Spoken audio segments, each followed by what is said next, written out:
जो छोटे ममालिक है, जैसे आपने नेपाल की बात की, ठीक है? हुँ। वो इंडियन करेंसी इस्तेमाल कर रहे हैं, ठीक है? कि श्रीलंका, भूटान, मालदीव्स ये सारे ममालिक को इंडियन करेंसी इस्तेमाल करनी चाहिए क्योंकि इससे स्टेबिलिटी आ सकती है। श्रीलंका और ये जो जितने आस-पास हमारे छोटे कंट्रीज़ हैं, they should introduce Indian currency as a alternate currencies. The world में 3 पावर सेंटर होंगे, India, China and United States of America.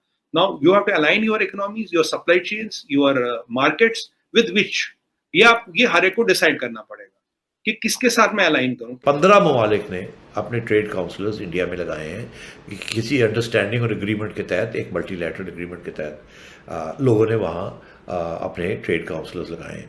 और उसके अंदर पाकिस्तान का भी था, वहाँ कोई ट्रेड काउंसलर नहीं था तो पाकिस्तान ने भी नॉमिनेट कर दिया। जहाँ हमें हिंदुस्तान से सस्ती और फौरी तौर पर चीज़ें मिल सकती हैं आवाम की बेहतरी के लिए, हमें बिल्कुल करना चाहिए, हमें तजारत करनी चाहिए।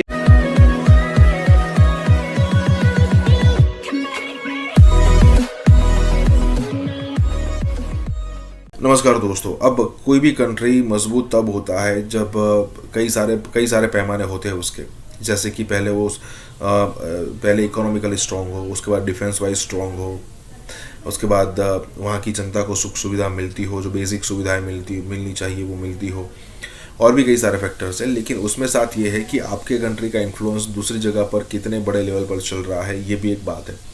अब यहाँ पर यही बात है कि इंडियन करेंसी जो है उसको अब विस्तार किया जा रहा है और आसपास के जितने कंट्री है वहाँ से शुरुआत होगी, और तकरीबन 15 कंट्री है जो इंडियन करेंसी को यूज़ करते हैं। अब सबको पता होगा कि म्यांमार हो, नेपाल हो, भूटान हो, शायद बांग्लादेश भी हो, वहाँ पर आप इंडियन करेंसी को यूज़ कर सकते हैं। मुझे एग्जैक्टली नहीं पता बांग्लादेश में कर सकते हैं या नहीं कर सकते, लेकिन उसके अलावा जो भी कंट्री मैंने बोले हैं, ज़रा देखिए, हम ये नहीं चाहते कि भाई कोई कंपटीशन नहीं है डॉलर के साथ, ठीक है, लेकिन यहाँ पर खुद की कंपटीशन खुद के साथ है। तो यहाँ पर यही बात हो रही है। इसी के साथ ये वीडियो शुरू करते हैं।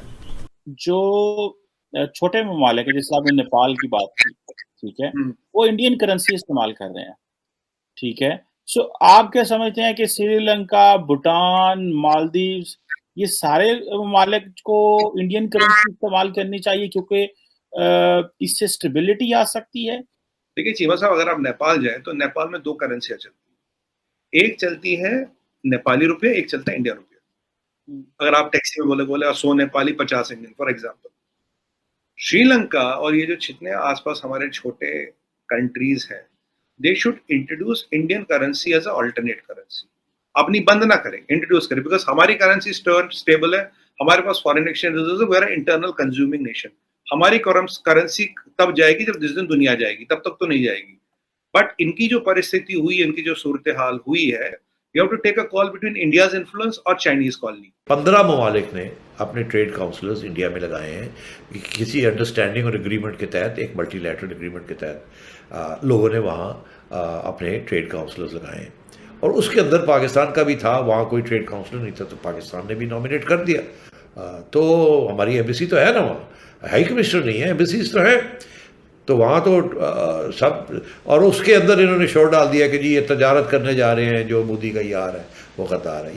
और आप वही साहब हैं, इमरान खान साहब, जिन्होंने मोदी साहब जब कहा था कि नरेंद्र मोदी के साथ तो हमारे बड़े अच्छे तल्लुकात हो गए, जब ये इलेक्शन जीतेगा तो पाकिस्तान के लिए बड़ी अच्छी बात होगी। ये भी एक हकीकत है कि खान ने ये कहा था। तो अब बात यह है कि जो इनका दिल चाहे ये कहते हैं, जो इनका दिल चाहे करते हैं। मैं समझता हूँ आज के हालात के अंदर, जहाँ हमें हिंदुस्तान से सस्ती और फौरी तौर पर चीज़ें मिल सकती हैं आवाम की बेहतरी के लिए, हमें बिल्कुल करना चाहिए, हमें तजारत करनी चाहिए। इसका ये मतलब नहीं है कि जी आपने कश्मीर का जो मौक़िफ़ है वो खो दिया है या उसको छोड़ दिया है, ऐसी कोई बात नहीं है। तो हम कहते हैं भाई कि यहाँ एशिया में 2 पावर है, या तो इंडिया या चाइना है। लॉन्ग रन में यू हैव टू, देखिए इट्स इकोनॉमिक्स में there is a concept, where do I align my economy align means market, supply chains. आपका फॉरेन एक्सचेंज रिजर्व तब भी डॉलर में रहेगा, हमारा तब भी डॉलर में रहेगा, बट जो आपकी ट्रेड है, जैसे कोविड आ गया, आप थोड़ा आइसोलेट हो गए, झटका नहीं ले पाए, राइट? आप झटका नहीं ले पाए। अगर आपकी आज मान लीजिए हमारा वहां पे एक स्ट्रेटेजिक 2-4 इंडस्ट्रियां वहीं से रॉ मटेरियल लेती, वहीं से बनाती, तो एक इतने बड़े मुल्क में वो कंज्यूम होता तो आपकी इंडस्ट्री चलती रहती ना। इंटरनल इकोनॉमी में अगर फायदा दिक्कत भी हो गई, चलते रहते ना। आज हमने बोल दिया चीमा साहब कल परसों नहीं, around 15 days back Modi ji ने बोल दिया दुनिया में जिसको जितना वीट चाहिए हम देने को तैयार है फ्री ऑफ कॉस्ट। हम देने को तैयार है फ्री ऑफ कॉस्ट, पैसे नहीं चाहिए। अफगानिस्तान को दुनिया में जिसको बोलो कोविड के कारण परेशानी, जिसको जितना वीट, कहीं ना कहीं जाके देखिए आज दुनिया की इकोनॉमी अलाइन नहीं है। आपके फॉरेन एक्सचेंज रिजर्व भी डॉलर में, हमारे भी डॉलर में। क्यों? डॉलर तो अमेरिका का पैसा भाई, डॉलर में हम फॉरेन एक्सचेंज रिजर्व क्यों रखते हैं? क्योंकि that is the alignment of the economy. China भी डॉलर में रखता है, जबकि उसकी मंशा बहुत है RMB दुनिया की करेंसी बन जाओ, मैं दुनिया का बादशाह बनूं, वो बना नहीं। अच्छा चीमा साहब, बाय द वे पता, खान साहब खुद कॉमर्स मिनिस्टर थे, प्राइम मिनिस्टर भी थे और कॉमर्स मिनिस्ट्री भी इनके कंट्रोल में थी। There was no commerce minister, there was a commerce adviser. Commerce minister Khan साहब थे।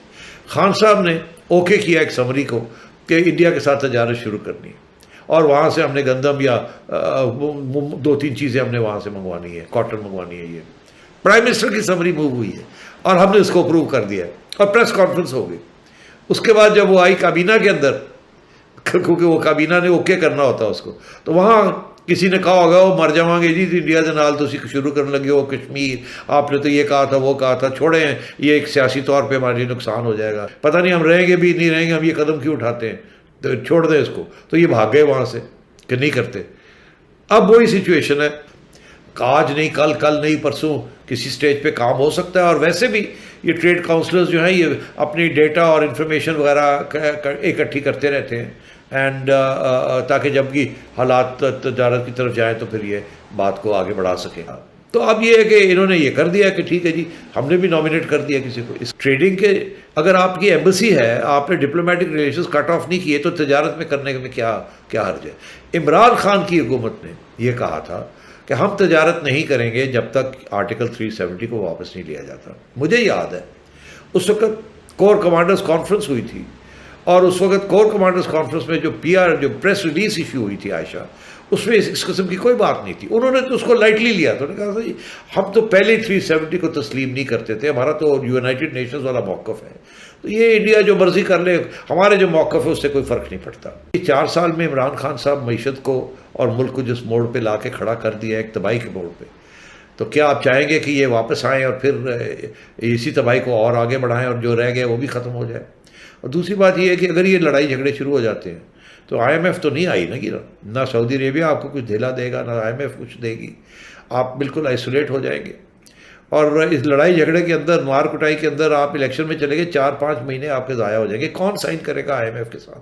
कौन वो मुश्किल फैसले करेगा? कोई भी नहीं होगा करने के लिए।